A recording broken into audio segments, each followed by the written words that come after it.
Hi kids, it's Miss A here again. I'm going to share another book from the Love Monster collection. I think this is the last one from the collection. It's called Love Monster and the Scary Something.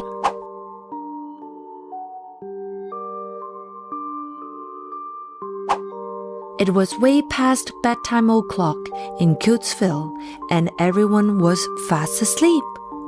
Everyone. That is except one particular monster. Hello, love monster. You see, just like every night, he made a cup of hot milk with chocolate sprinkles and counted his way up the stairs. 1, 2, 3, 4.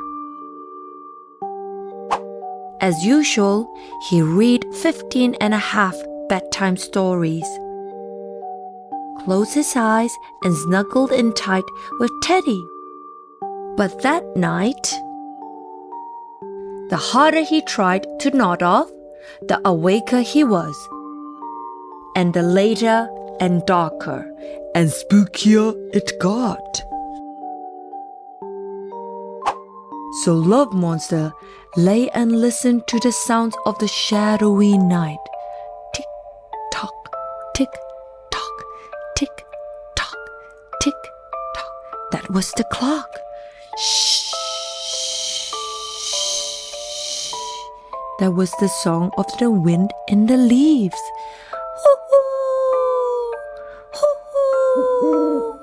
That was the Cutesville owls. Rustle, rustle, rustle, rustle. That was the... Hold on. What was that? It sounded like something in the garden.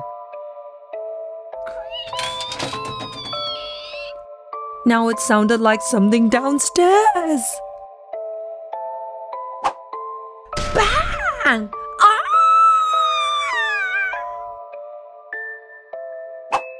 He dived under the duvet, his heart beating loud and fast. There was definitely something out there, and that something had definitely got in.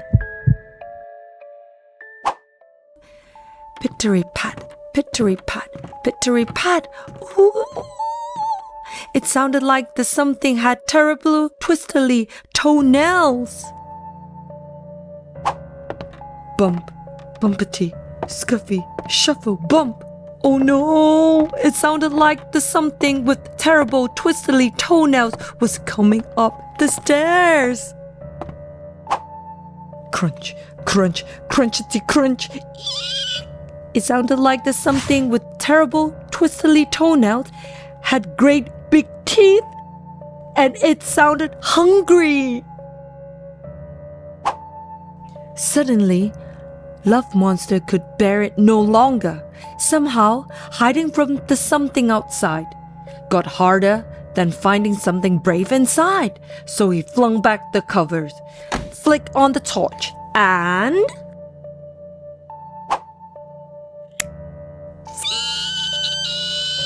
went the something.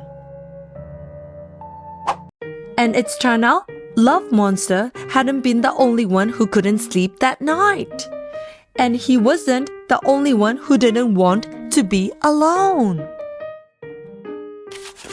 And as the tiniest, fluffiest bunny in Cutesville explained to his, I suppose, a bit googly-eyed friend, they both laughed and laughed until their tummies ached. And you know what? The dark just didn't seem that spooky anymore.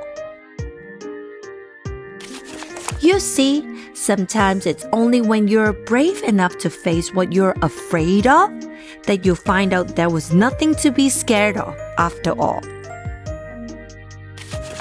So do you like this book, kids? It is a very good book, especially if you need to sleep by yourself at night. So like the book said, when you're brave enough to face what you're afraid of, that actually nothing can be scared of after all.